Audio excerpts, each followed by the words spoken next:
All right.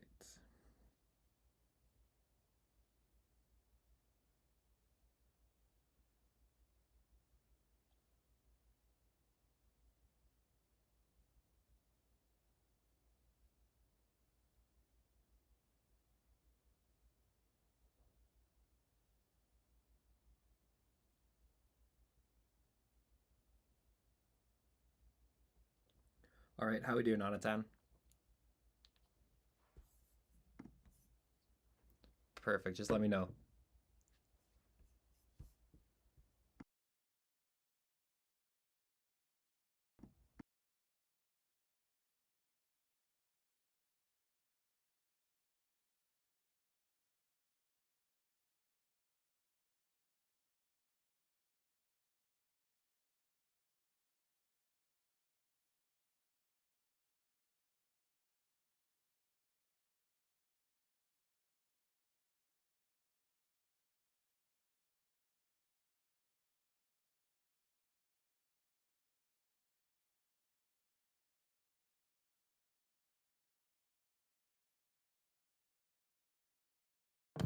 Warning, incoming game over. Warning, incoming game over. Apparently, contradicting your mic is live. Yeah, I fixed that. That's okay. All right. Hello and welcome to Game Over Winnipeg. My name is Brendan Labarre, and we are joined by a very special host from Game Over Calgary. Please welcome Unnithan. Unnithan, how are you doing today? Brendan, I'm doing good. We'll get into more of the game here shortly, but it's glad to have you back, or glad to do a show with you again. I think we did it in October or something, so good to be back. Happy New Year to you as well. Yeah, thank you. Happy New Year to you as well. Me and Onatan did one show early. It was like late October, early November. That was on the Game Over Ottawa channel. So it's nice to have him on the home turf of Game Over Winnipeg. And the Winnipeg Jets did lose this game. They fell by a score of 3-1 to the Calgary Flames. But before we hop into that, shift into hyperdrive and get ready to have some fun with your new source for all the biggest stories in hockey. Bring a unique style of broadcasting and commentary with a Quebecois flavor. Hyperdrive Hockey combines top tier hockey analysis, big story, pop culture, and a damn fun atmosphere that will drive debate, make you think, and more. Join Max, Daphne, and Kevin every Tuesday and Friday for your fill in on the hockey world. Watch on YouTube, on the Game Over Network channel, or subscribe on your favorite podcast network. Head to our website at thegameovernetwork.com for more. And we have some people in the chat. Remember, those of you who are viewers of Game Over Winnipeg, it's not just my show, it is your show. So if you look on the screen, there's all these people in chat right now, and you can join them. We have Comrade saying, Dustin Wolf is him. Yeah, Dustin Wolf really had a great game today. And Anatan, what did you think of the game? What are some overall thoughts of the game today for you? I was scared coming into this game, especially, of course, Winnipeg Jets, one of the hottest team in the league right now. 31 wins this season. I thought the Flames might get a little bit run. And we saw that in the third period as well. I think Winnipeg was one of the dominant teams in the third period. But somehow, like Conrad just said right now, one of the best goaltenders in the league right now, Dustin Wolf, keeps them away. So I think that's one big factor we'll talk about later. But I think good game overall. Nobody was out, like it was not completely overblown. Both teams had their own chances. Yeah, for sure. A lot of good came from out of the Calgary Flames lineup today. A lot of really good individual efforts, and kind of to capitalize that, to kind of um, go and talk about those nice individual efforts. I think we're gonna do a little segment called highlight and low light. So in the first round, we're both gonna like say a player maybe from each team. You can kind of take him as many highlights as you'd like. Just talk about some players you thought had a really good game, and then after we'll kind of go to see some low lights and talk about some players who didn't quite have their best kind of game tonight. So Anatan, do you want to start with a highlight for us? Yeah, I think I'm gonna go with Blake Coleman. Surprisingly, he had three assists tonight. He has been quiet as of late for the Calgary Flames. But him pairing with Coleman, Backlund, Coronato, I think I'll come to Coronato as well in just a moment. But Blake Coleman, I should give him credit wherever it goes. Like Blake Coleman, Backlund, all those key players, the veteran players, have been quiet for us recently. So especially to see Coleman ranking up three assists and or I say 2 assists and then 1 goal. He got that empty net goal at the end. Especially his goal got withdrawn because it hit from post to post. I think having that great night is well deserving. So I think that's one of the good highlights for the Flames tonight. Yeah, for sure. I think Coleman was one of mine as well. Blake Coleman is really good. Muscled Kyle Connor off the puck along the half wall for that first goal to really set it up. A nice primary assist on the power play as well. And then, of course, like you said, the empty netter too. And then I think on my end, I think if we're going to talk about the Jet side, we want to talk about some positive things on their end. I think that Nikolai Ehlers had one of his best games. I think Adam Lowry on his line has really unlocked him. It feels like with Lowry and Iafallo kind of digging in later, Gabe Vilardi, they put Gabe Vilardi on that line in the third.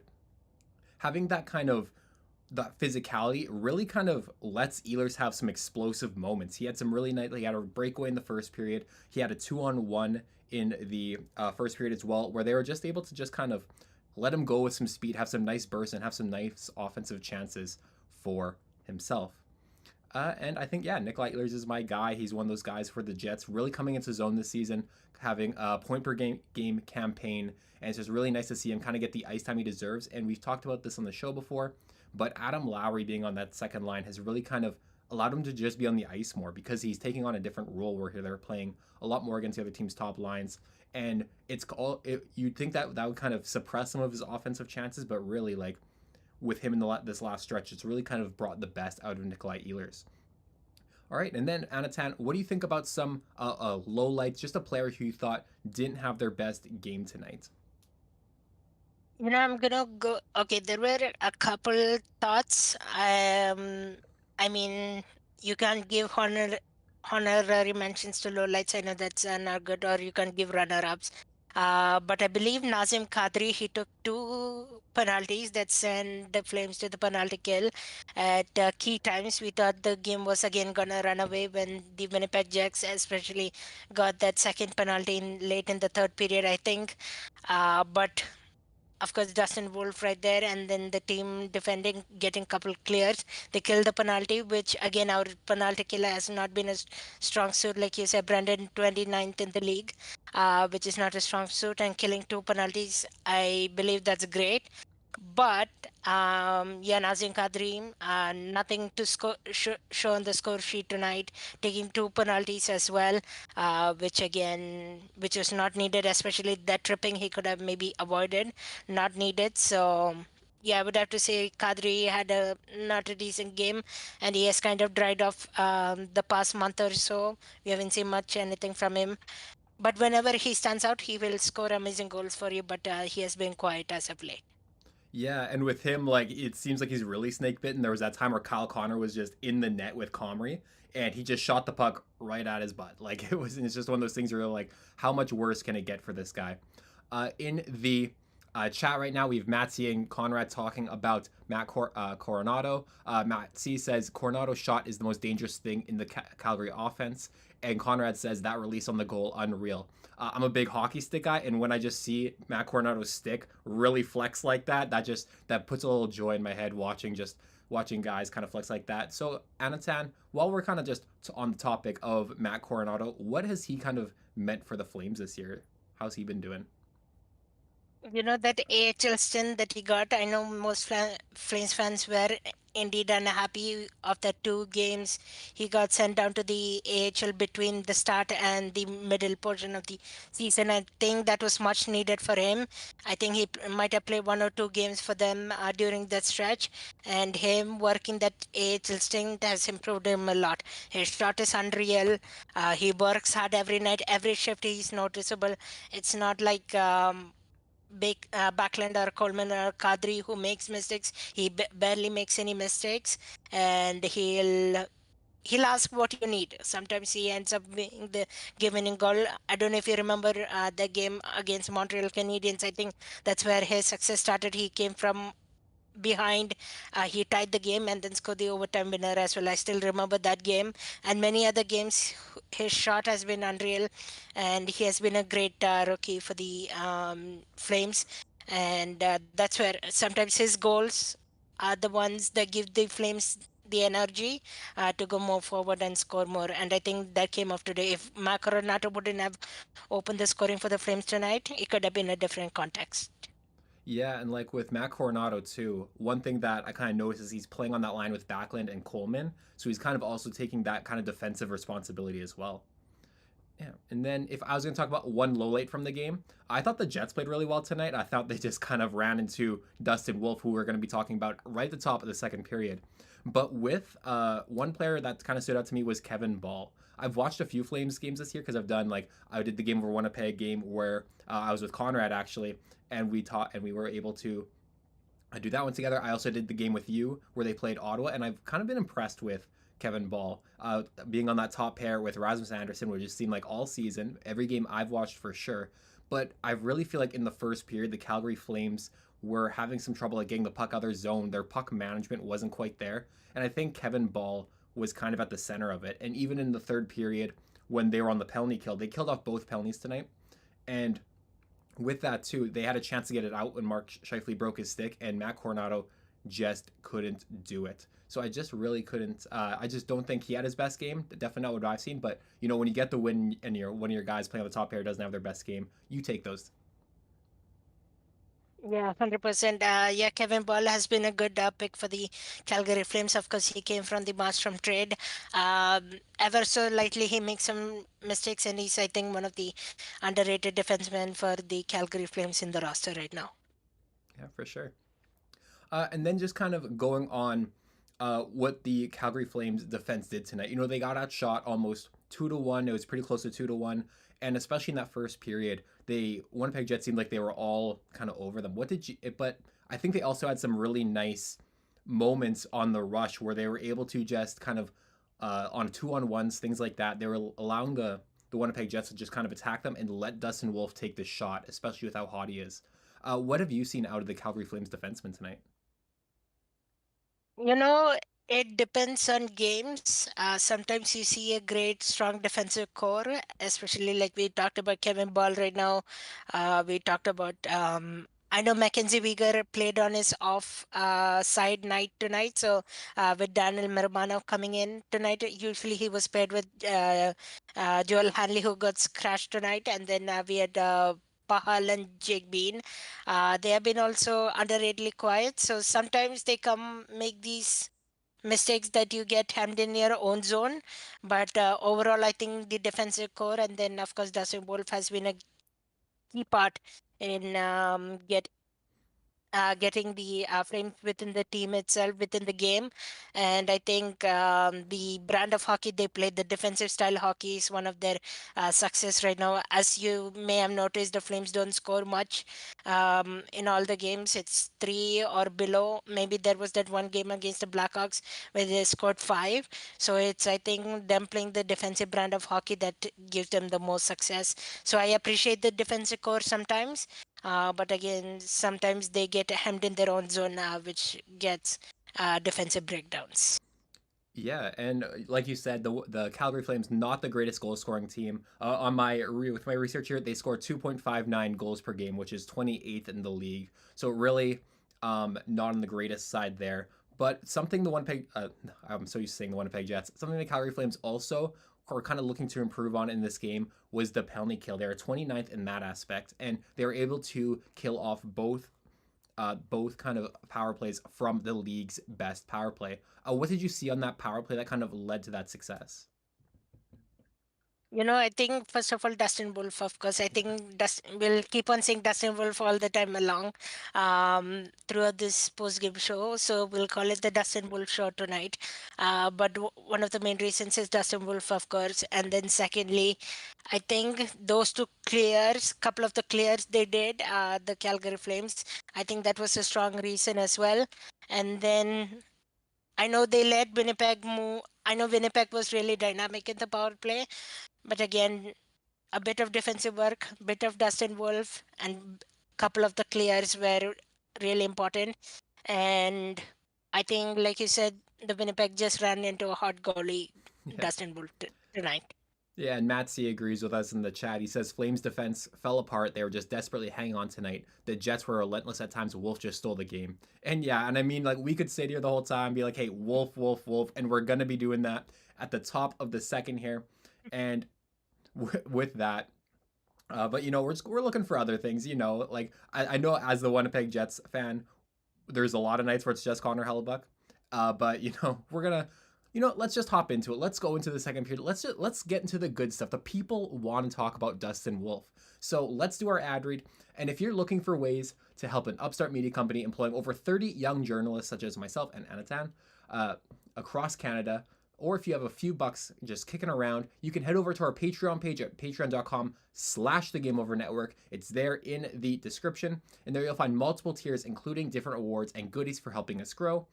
There is extra access, exclusive looks behind the scenes, Discord benefits, merch discounts, opportunity to give us feedback, and you can join us for special shows live, where you can interact with hosts as we launch more ways to improve your experience. Now, there are also very free, very, very, very free and easy ways to support us. Just go down, like, and subscribe to the Game Over Winnipeg channel. Then after the show, like and subscribe everything on the Game Over Calgary show, just so that you are giving the most support possible. And it's free and easy to do those things. Also, while you're down there, follow us on all the social medias. So let's go into period 2. And now we're going to give the people what they want. Anatan, let's talk about Dustin Wolf. How great was he in this game? Not only this game, but throughout the entire season, I think he's the one sole reason kind of on most nights where the Flames are sitting right now. I think they still have that second wildcard spot as of tonight. I didn't check the updated standings just yet, but them still in the playoffs is the sole reason because of Dustin Wolf. Dustin Wolf, I know he had the one bad game. Maybe he would have like couple back when we played the St. Louis Blues, the 2 games we dropped. But overall, he has been amazing. Tonight, he was amazing as well. Especially, we talked about the power play. He was stellar in that one. He kept the Winnipeg Jets out in the first period. Winnipeg Jets were all over the Flames in the first period, in the third period as well. And I think Dustin Wolf, I think even that last 4 minutes or so, that one key save was the game winner. It could have gone out of Flames' hands, of course, but Dustin Wolf made it 2-1, and then of course Blake Coleman scoring that empty net goal. So 1000% of kudos to Dustin Wolf. Yeah, that man is unreal. Yeah, and like one thing I really appreciate from him is when I watch Connor Hellebuck, he didn't play in this game, but Connor Hellebuck is such a stoic, almost just huge guy, 6'4", lets the puck hit him. And when I'm watching a young player, a young Dustin Wolf, who's looking like, the rich get richer, the American goalies just keep on pummeling those guys out while we're starting Jordan Binnington for the Four Nations face-off here in Canada. But with watching him, one thing I just really noted was his athleticism, and he wears number 32 because of his idol. What's his name? Jonathan Quick. That was a tough pull, and with that, you can kind of see where he gets that inspiration from. His right to left, his side to side movement was so good in this game. We talked about the penalty kill, and there was a moment where I just thought the puck was in the net, but Kyle Connor took a one-timer, and Dustin Wolf was just able to stretch over to the left side, completely take the puck away, and you have to tip your cap to a guy like this. And it's really kind of cool that we're in this season. We're in this together, Anatan. And not only is the Winnipeg Jets goaltender, are they talking about him for the Hearts, but how kind of real, real is Dustin Wolf's kind of case for the Calder Trophy this year? Yeah, so Dustin Wolf right now, he's been ranked in a couple of awards for in general. So we have Calder Rays Trophy, but it's unlikely he gets that. I mean, he will be in the nominations, in the talks, of course. But from the outsider world, it is most unlikely he'll get that, just because I don't think a goalie has won it. Of course, Matvey Michkov at Philadelphia Flyers, Macklin Celebrini, all those rookies are in the front runners for that. But of course, Dustin Wolf is in the front runner.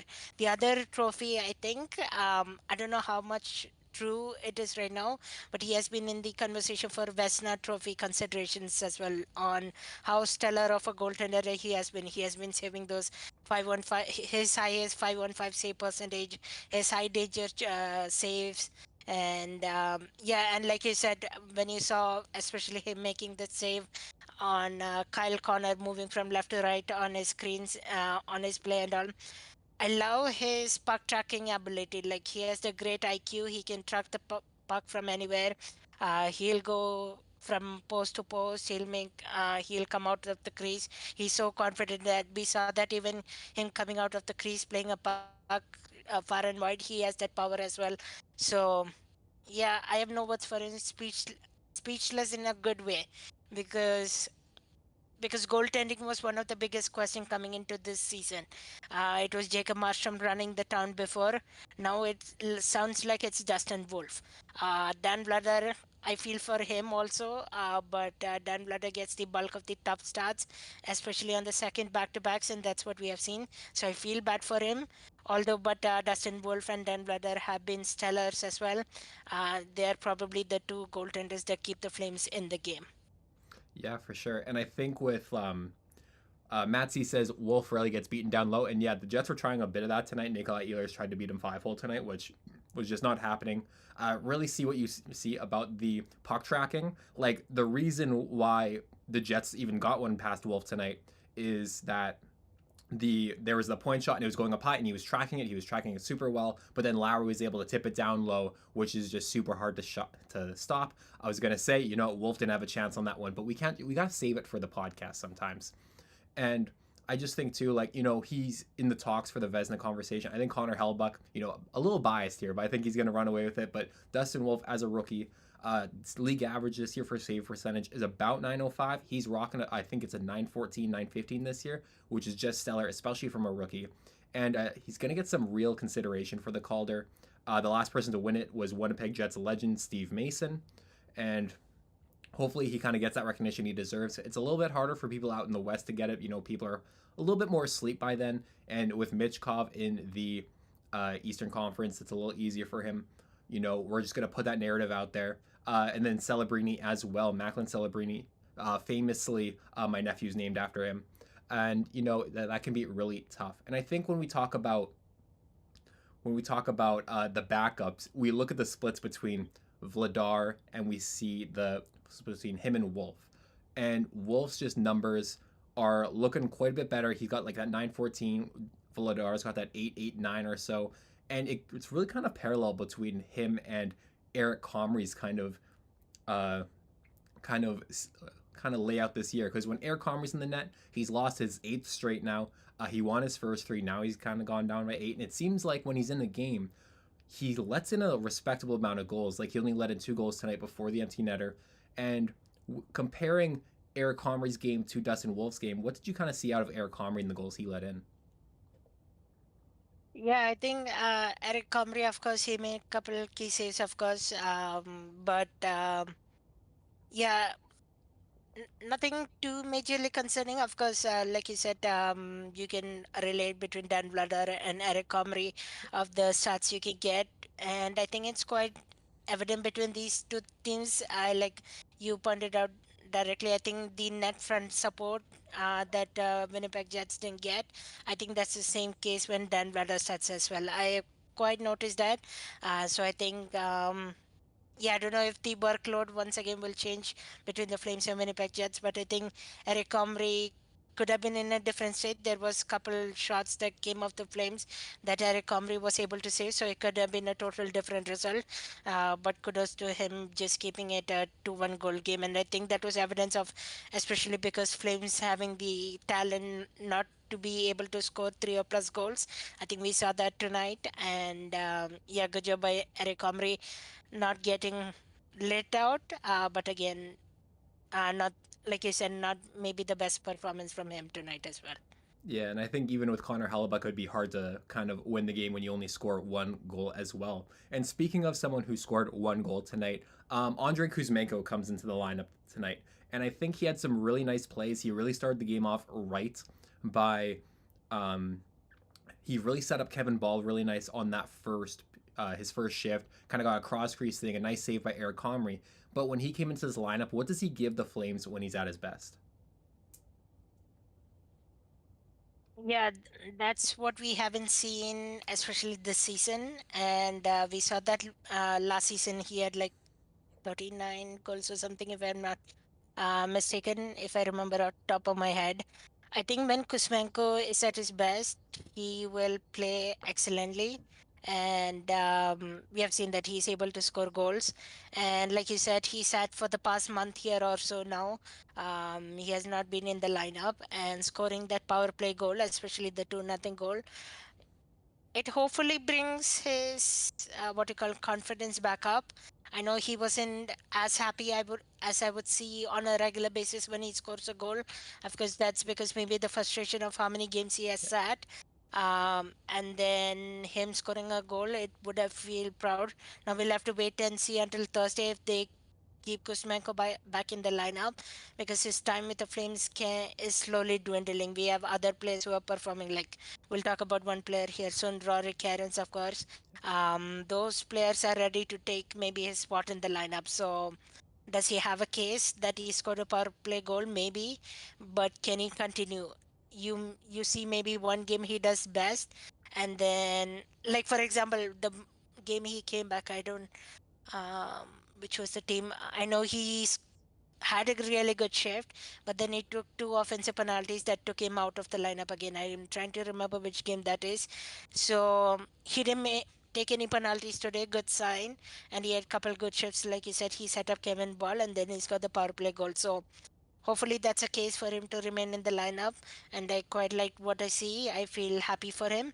But again, once again, if he doesn't continue this, which I know the coaching staff wants him to shoot more, they want him to find those net presence, even if it's those tucking goals, that's fine. They want him to try shooting more or have that mentality of shooting.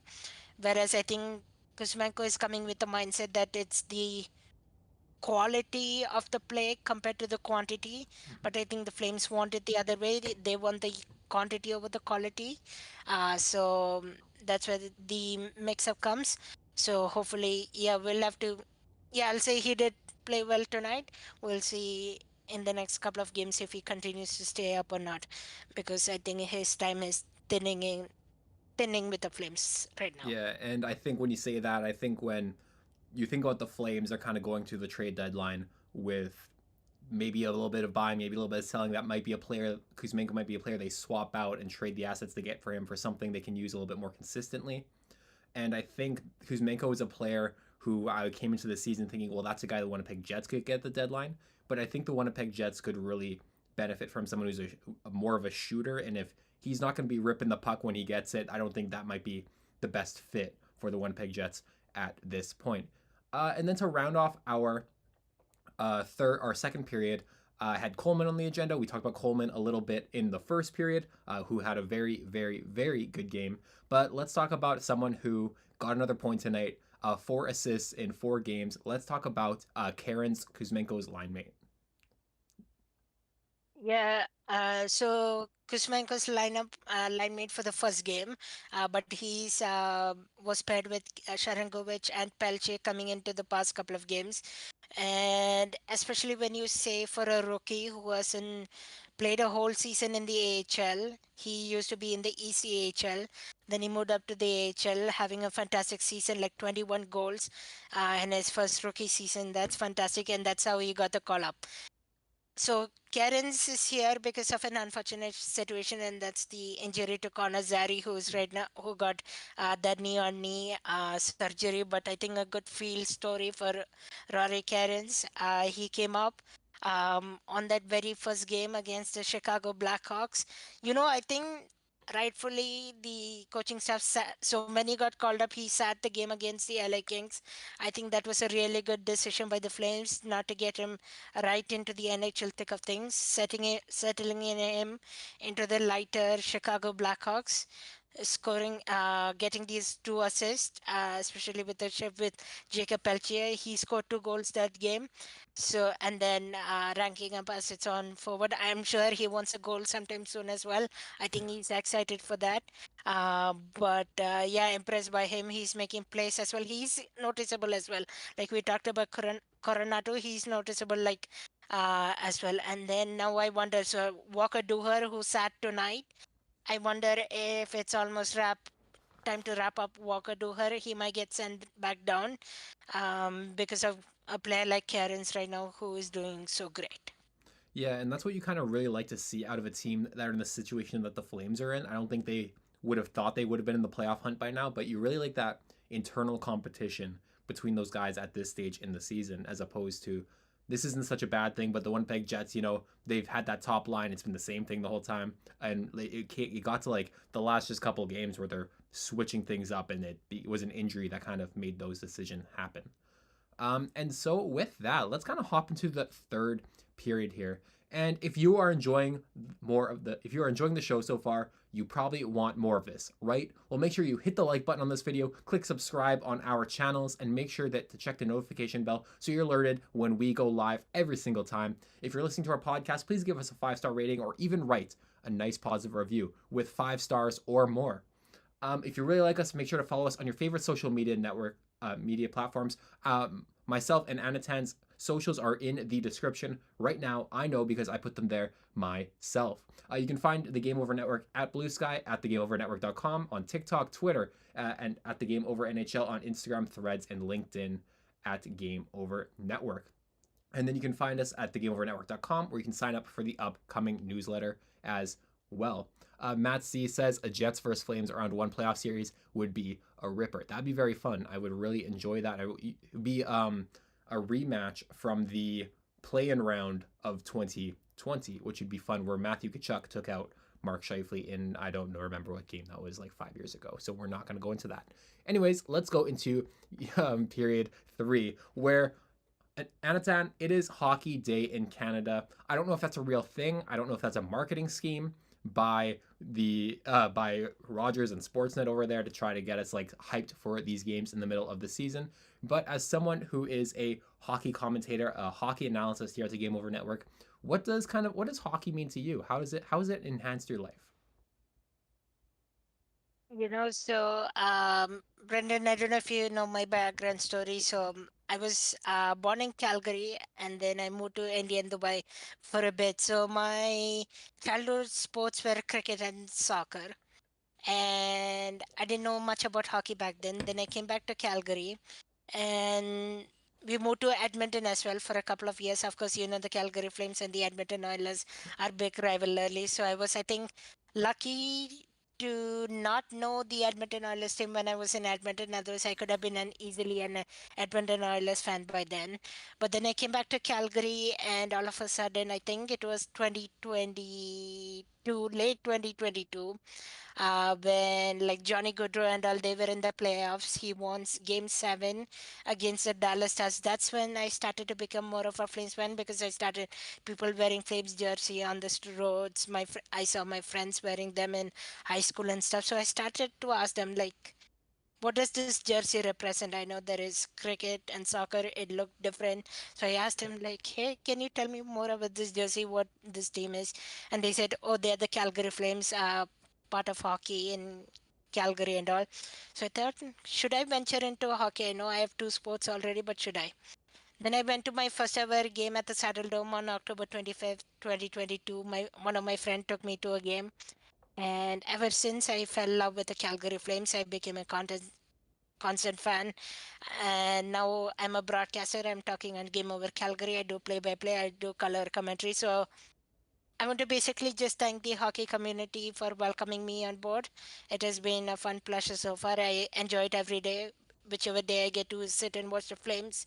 I have my practicum with Sportsnet 960 right now, if you don't know. So that's a great experience as well, working behind the scenes of hockey and doing stuff. I have great teammates, great colleagues.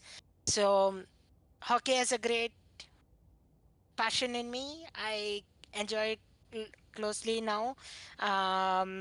I think I've been to more hockey games than cricket and soccer I have been to back in India. So little fun fact there. So yeah, hockey I really enjoyed it always.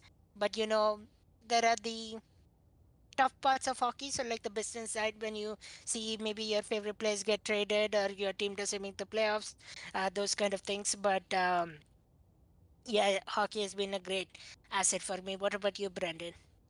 For me, it's what a huge part about hockey for me is my relationship with other people. I think the first person that comes to mind is my dad. My dad was my coach from basically the time I was 6 years old to the time I was 18. For this segment here, I brought out this was a plaque he had when he coached us when I was 6 years old. There's a few people on this plaque with NHL ties. I played with Cody Glass, number 4. He's now on the Pittsburgh Penguins. Justin Johnson, there is a linesman in the NHL as well. And for us, just like he coached me from when I was a kid up until I was basically 18, and then we played together until about 2 years ago. And just like being able to go and just kind of a bond over hockey was something that I always cherished between myself and my dad. Just such a nice way for us to kind of just spend time together. And it was just lovely how we could always talk about it. We sit on the couch and watch games together.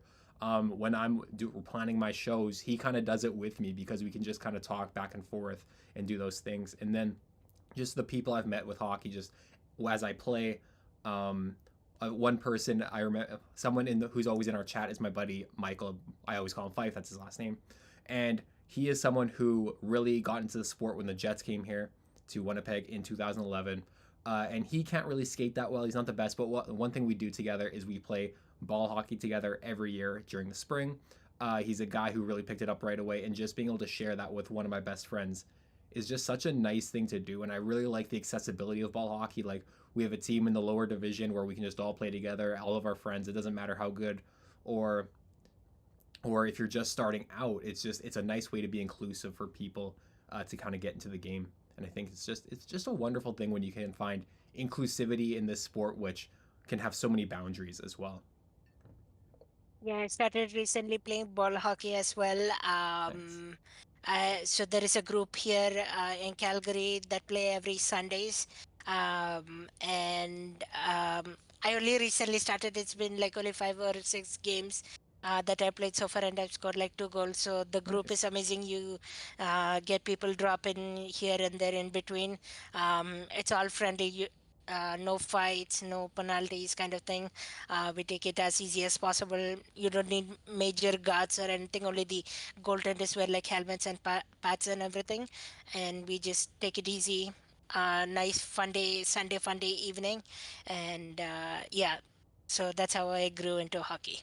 Yeah, that's awesome. One recommendation I have for if you wanted any equipment, I wear soccer shin pads for ball hockey just because like I getting hit in the shin, nothing quite like that. And as we kind of move on with our show, we don't want this to go too long. Let's hop into the fourth period. In the fourth period, you guys who are watching, look at these awesome people in the chat. This is the part of the show where you can ask us any questions you would like. It can be about hockey, it can be about non-hockey, it can be about cricket. You know, Anand seems like he's got a little bit of a ball over on that side of the fence. And so while we kind of get you ready to type in those questions, let's talk about the way you can kind of rep and kind of support us. And what's a better way to support something you love than by repping it as clothing? Game Over Winnipeg's and Game Over Calgary's apparel line has dropped with 3 unique lines. Whether you feel a nostalgic pull of our retro skater design, want to make a statement with our established design, or you want to wear your love of goalies proudly with our live and die by the goalie design. Or if you just need another coffee and a toque to get you through the winter, we have you covered. Look at this mug that I've been sipping out of all show here. It's lovely. I love these things. I have 4 of them. And then let's get the QR code up here. We have stuff like, I'm going to cover Anatan real quick. We have the mugs, as you can see. We have some wonderful hoodies. I got one of these as well. I have the black one. And these are designed by Brady Chalice from Game Over Winnipeg. Use the QR code on stream now to take a look through our apparel store and help us rebuild local sports media in Canada while repping your community. While we kind of wait here, see if we have any questions. How's you said you had practicum at Sportsnet. Is it 960 there in Calgary? Yeah, that's correct. The radio station, of course, the home of the Calgary Flames. They do Calgary Wranglers Hitmen. Yeah. Nice, nice. How's that going? Like, what do you do? Like the Wranglers or Hitman games? or even the Flames games? So basically, what I've been doing right now, it's mainly behind the scenes work mostly.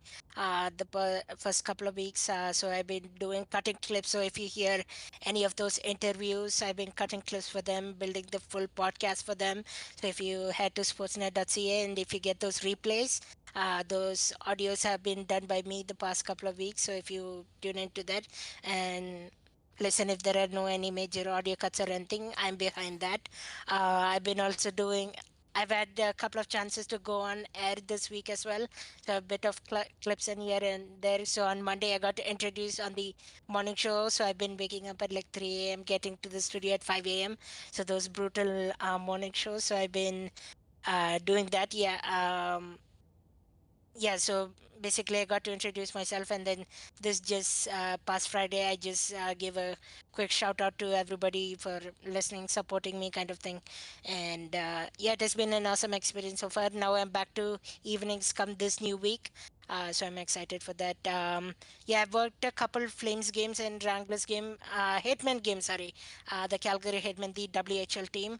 I've been working at the downtown studios, Calgary. I haven't been to the dome yet, into the press box and all, but I've been working at the downtown studio.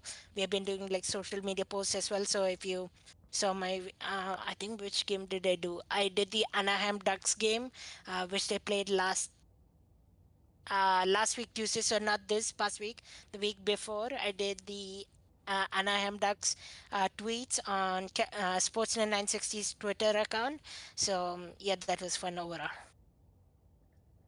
No, that's pretty cool too. And it's great how like they're giving you that opportunity at your program. I know with our program that we're kind of doing, they kind of really push for you guys to. I'm in a thing in Winnipeg called Creative Communications, and we do like journalism work, but I'm not in the journalism stream. But like I've had classmates who are in there who like they call like the University of Manitoba the hockey games there, and it's very cool stuff. And we have some questions here. I have an issue with Pospisil, I believe that's how you say it, on the first line. How many teams have a non-scoring agitator on their first line? And so, what do you think about Pospisil on the first line, Anatan? So Pospisil on the first line was has been a thing. He was the driver of Huberdeau and Kadri's success. Of course, Matsi, you can agree with me probably. But Huberdeau and Kadri had themselves going with Pospisil, but that kind of has dried down lately. I don't see much scoring from the first line. Huberdeau has dried down, and I don't know if that's just because. So I know Huberdeau expected had a child this past month, and that was bringing him the energy. I don't know if that's somewhat connected, but I'm not impressed with the first line either. It's been quiet as of late. I know Pospisil got bumped down to the fourth line today because towards the end of the third period, towards the end of the period, I think Haska changed up lines with Huberto Kadri Pelche. I think I like that more compared to Pospisil. So I wonder if coming by Thursday we'll see a lineup change again on that front. I haven't liked Pospisil's game as of late compared to last season. So that's a good question. Definitely not a fan of Pospisil. I know he takes offensive zone penalties as well, doesn't score that much on the score sheet as well. I think the he even maybe costed us a game against Chicago Blackhawks when he got that boarding call. He was given a 5 minute major and ejected out of the game. But luckily, Yegor Sharangovich scored that short-handed goal with an assist from Huberdeau.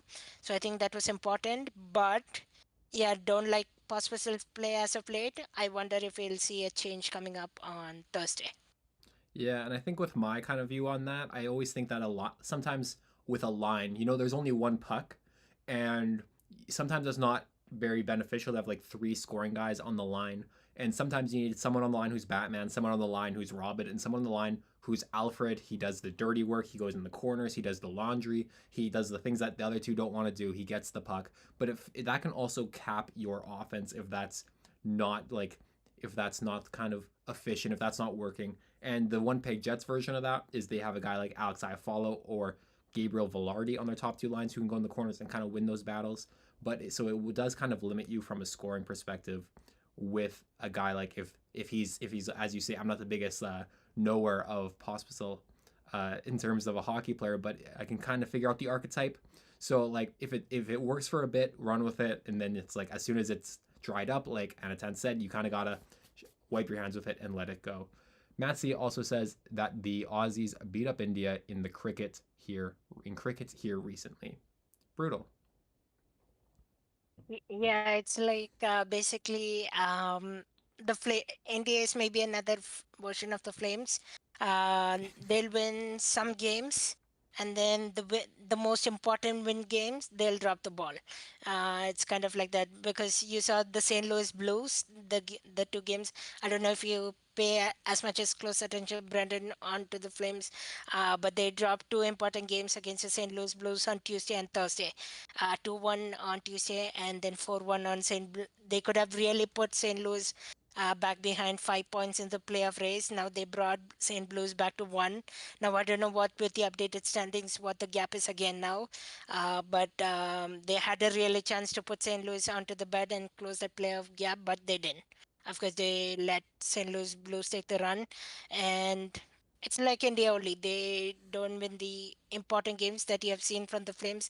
It's a common theme for the Flames. You win games that you don't necessarily have to, but then you drop the ball when it comes to the must-win games. So, yeah, I was not happy with the Indian team performance as well. It's like the last year's championship run as well.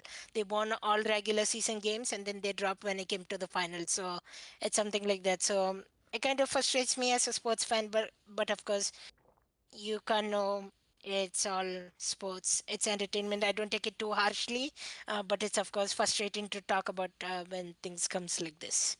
Yeah, for sure. Anyway, it seems like we are kind of at the end of our time here together. We don't have any more things in the chat, so we'll kind of wrap up the show. Anatan, thank you so much for joining us. Where can the people find you? Yeah, thanks for having me, Brandon. Of course, it's been fun doing. Oh, and Matsy says, I wish the Flames had the talent in their in that India do. All right, yeah, I think that's a fair point. Yeah, Flames need the talent, of course, and that's where you'll get it soon. But yeah, thanks for having me, Brandon. It was an awesome show to do with you. People can find me on Twitter, Instagram, or even LinkedIn as well. I go by the username CGY underscore Anand. You can search up Anand as well on LinkedIn. I am on TikTok as well, and I have a YouTube channel as well. And then you can find me on Game Over Calgary as well. And on that note, I'll just quickly see the Flames are next back on Thursday against the Buffalo Sabres. So go check out that show. And then, yeah, we'll have the rest of the schedule right on Game Over Calgary. And of course, I'm sure Winnipeg plays again sometime soon too. So check out Game Over Winnipeg and don't forget to share, subscribe, and like our channels as well. Yeah, I'll repeat that. Share, subscribe, and like our channels. The Jets are back in action on Monday, 8:30 p.m. Utah. So we're going to be live at around 11:15 to kind of start off the show. And with that, thank you again, Anatan, for joining us. We're going to kind of take it off here. We'll let everyone enjoy their Saturday night. Thank you so much for commenting, being a part of our show. Look at how much you guys had to add in the comment section on the screen. Thank you so much once again. We will see you guys next time. Thank you so much.